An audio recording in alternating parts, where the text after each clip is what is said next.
All right, let's just jump right in. If you're a busy parent, and especially if you're a single dad, you know that trying to connect with your teenage son can feel like, well, like you're trying to crack a code in another language, right? This explainer is for you. We're going to break down a really simple but powerful guide to help turn those awkward silences into a real connection. I mean, does this sound familiar? I bet it does, and you are so not alone in this. It's a universal thing.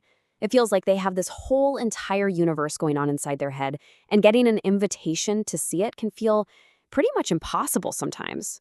This quote just hits the nail on the head, doesn't it? It captures that up and down reality perfectly. And yeah, that's the million-dollar question, isn't it? You want to connect, you want to know what's going on in his life. But you also know that coming at him with a bunch of questions just makes him clam up even faster. So how do you find that balance? How do you thread that needle? Well, that's exactly where this idea of a teen talk cheat sheet comes into play. Seriously, think of it like your secret weapon. We're not talking about some dense psychological textbook here. Nope. This is all about clear, actionable strategies you can grab and start using right now. Okay, so before we even get into the what to say part, we got to talk about something that's way more important, the foundation. And that's your mindset. Honestly, this is everything. Getting your own head in the right space is the first and most critical step to unlocking his world. So let's quickly run through these because they're huge. First step, listen more, talk less. It's so simple, but it's about being a sounding board, not a lecturer. Next, curiosity, not interrogation, and we're going to dig into that one in just a sec. Then patience is key. Seriously, sometimes a small crack in the door is a massive win. Authenticity over perfection, you know this. Teens have a built-in radar for anything that feels forced.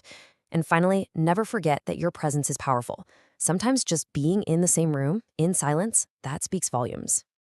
Now, let's zoom in on this one, because if you only take away one thing from this whole mindset section, please let it be this. It's not about peppering him with questions. It's about being genuinely, truly interested in his world.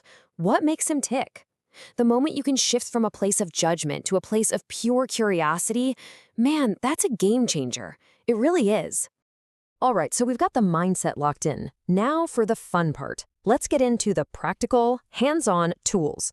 We're going to upgrade your toolkit with some specific questions designed to get you past those classic one-word answers. Ah, the old classic. How was school? We are all guilty of this one, right? It's our go-to. And what's the reward we usually get? Fine. Good. Okay. It's basically a conversational dead end. You're asking for a one-word answer, and that's exactly what you get. But look at this simple tweak. Instead of that, try asking, what was the most interesting thing that happened today? Or the most frustrating, or the funniest?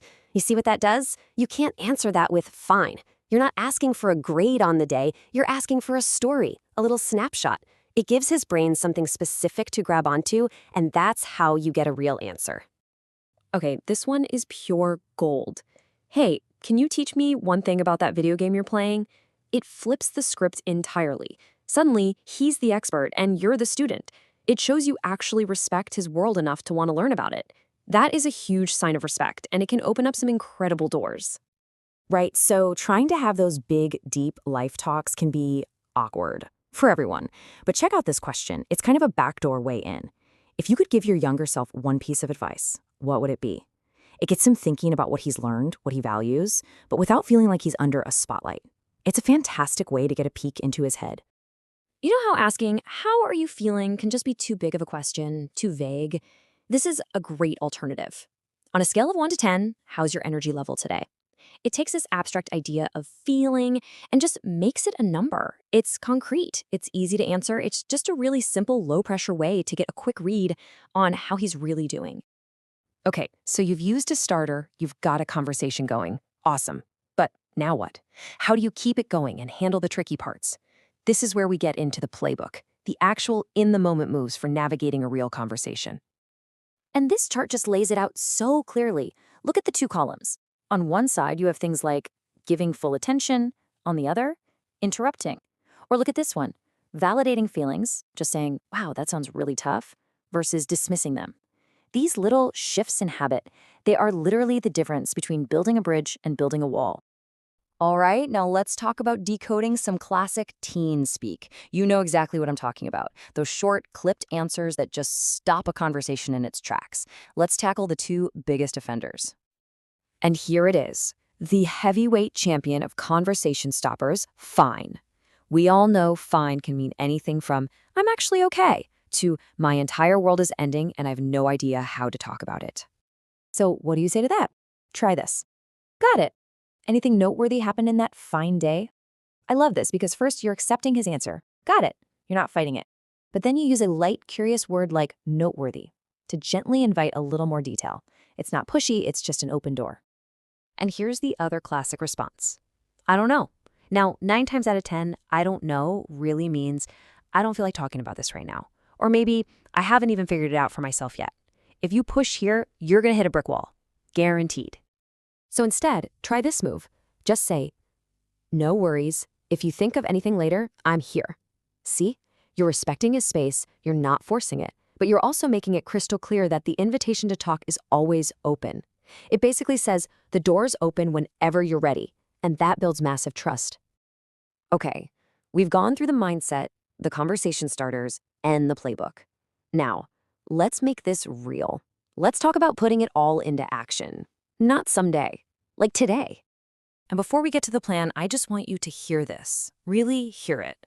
Some days are going to be frustrating. Some days you'll try and you'll just get a grunt back.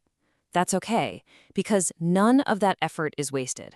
Every single attempt is like laying another brick.